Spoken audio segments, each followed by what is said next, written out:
वो प्रशासन और स्थानीय देर आए दुरुस्त आए, क्योंकि बहुत लंबी समस्या है, बहुत बड़ी समस्या है। पांवटा शहर वासी हो या आस पड़ोस के जो ग्रामीण क्षेत्र हैं जहां क्रैशर लगे हुए हैं। हमने पहले भी ये बताया था कि यमुना नदी जिसके ऊपर पांवटा साहिब से जहाँ से बहती है और जहाँ टॉन्स नदी और यमुना का संगम है, उसके बीच में दर्जनों क्रैशर स्थापित हो गए हैं। जब क्रैशर स्थापित हुए हैं तो जाहिर है जितने क्रैशर उतने ट्राले उतना माल उठेगा, और जब माल उठेगा तो वो सड़कों पर ही चलेगा, वो हवाई यात्रा से तो जाएगा नहीं। तो सड़कों पर चलेगा तो सड़क पर दिक्कतें लोगों को आएगी, क्योंकि अंधाधुंध एक मुझे लगता है कि क्रैशरों की भी सीमा होनी चाहिए कि कितने क्रैशर लगें। गिनती करेंगे तो हमें लगता है नरेश जी की 2-3 दर्जन के करीब क्रैशरों की संख्या हो गई है, और रेजिडेंशियल एरिया के बिल्कुल पास तो है। बड़ी बात यह है कि इस क्रैशर से अब होगा क्या, हो क्या रहा है कि इससे नदी की दशा और दिशा भी बदल रही है। यहाँ पर यमुना घाट नीचे आप जाते हैं, लोग रोजाना जाते थे यमुना घाट, अपने पांवटा साहिब अपने यमुना घाट के लिए जाना जाता था। वहाँ पर अब पानी नहीं है, जब वहाँ जाओ तो पानी के लिए आधी नदी दूर जाना पड़ता है।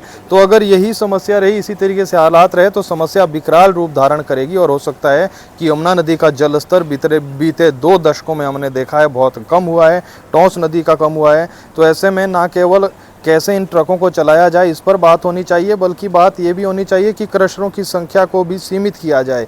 हम नए क्रशर खोल रहे हैं, और जो है ग्रामीण अपने रोजगार के चक्कर में जगह भी दे देते हैं, ट्रैक्टर उनके लग जाते हैं, जो कुछ परेशान एरिया सीमित है। नदी है यमुना नदी, उस पर कितना बहुत लोड पड़ गया है उसका, वो क्षेत्रफल तो नहीं बढ़ेगा, लेकिन ट्रक और स्थानीय लोग कुछ एक हैं जो विरोध करते हैं, उनको भी फिर रोजगार दिया जाता है। तो रोजगार के चक्कर में लोगों को लगता है कि ठीक है, लेकिन इसके बहुत दुर्गामी परिणाम भुगतने पड़ेंगे। हमारे एचएएस अधिकारी गुंजीत सिंह चीमा जी है, तो हमें लगता है इनको डीसी महोदय आई है नहीं, हमें लगता है कि उन्हें बहुत दुर्गामी दृष्टि से सोचना पड़ेगा। मंत्री जी, बाकी लोग हैं, अब क्रैशरों में हमने पहले भी बताया था कि चाहे नेता हो, विधायक हो, सबके क्रैशरों में अब अपने समझौते हैं, साझेदारियां हैं। तो कौन बोलेगा, किसको बोलेगा जब सैया कोतवाल, तो फिर डर काहेगा वो। तो ये दिक्कतें हैं, खुलकर हमें बातें आएगी और बोलना पड़ेगा, क्योंकि बैठकें करके क्रैशर वाले यहाँ बुलाकर, ट्रैक्टर वाले आकर आपस में ये देखते हैं क्या निकलता है, उसके बाद अगला हमें लगता है क्या फैसले लेते हैं, तब अगला कमेंट करने की हमें गुंजाइश बचती है। क्योंकि कायदे नियम तो अभी भी बनाए हैं कि रात को इतने बजे से इतने बजे तक नहीं आएंगे, लेकिन धड़ल्ले से चल रहे हैं। ओवरलोड का कितना करेंगी? सोना चौहान जी हमें मिली, वो भी कहीं ना कहीं लगती थी कि जिम्मेदारियों के बोझ तले दबी ये कह रही थी कि इतने से हमारे पूरा सिरमौर देखना पड़ता है, ज़्यादा लोग हमारे पास नहीं है, किस का आप वजन कराएंगे। दिक्कतें बहुत बड़ी है, समस्या बहुत बड़ी है, और हमें लगता है कि इस पर अब देखते हैं अभी क्या निकल कर आता है। प्रीति जी, बहुत धन्यवाद आपका। जी मंत्री जी, एक बहुत बड़ी समस्या पे आज बैठक थी, क्या कुछ निकल के आया, कुछ फैसले हुए या अभी समय लगेगा?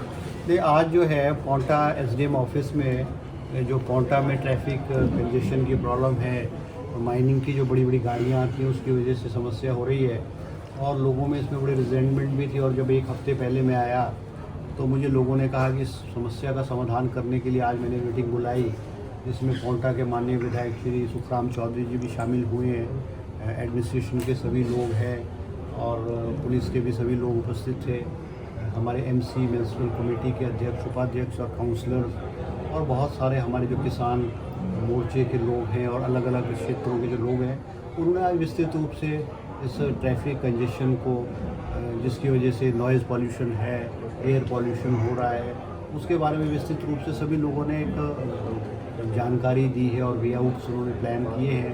तो हमने जो है शॉर्ट टर्म प्लानिंग में कुछ बातें की हैं और कुछ लॉन्ग टर्म प्लानिंग में की है, और एडमिनिस्ट्रेशन ने उसको वो फिजिबल हो भी पाएगा कि नहीं हो पाएगा, उन्होंने उसको नोट डाउन करके वो फिजिबली पॉसिबल होगा कि नहीं होगा उस बारे में उन्होंने नोट डाउन किया है। और एक्शन प्लान आने वाले 3-4 दिन में या हफ्ते में एडमिनिस्ट्रेशन जो एक्शन प्लान बनाएगा, निश्चित रूप से फिर दोबारा से लेकर के दोबारा मीटिंग की जाएगी चंद लोगों की, और उसको इम्प्लीमेंट किया जाएगा।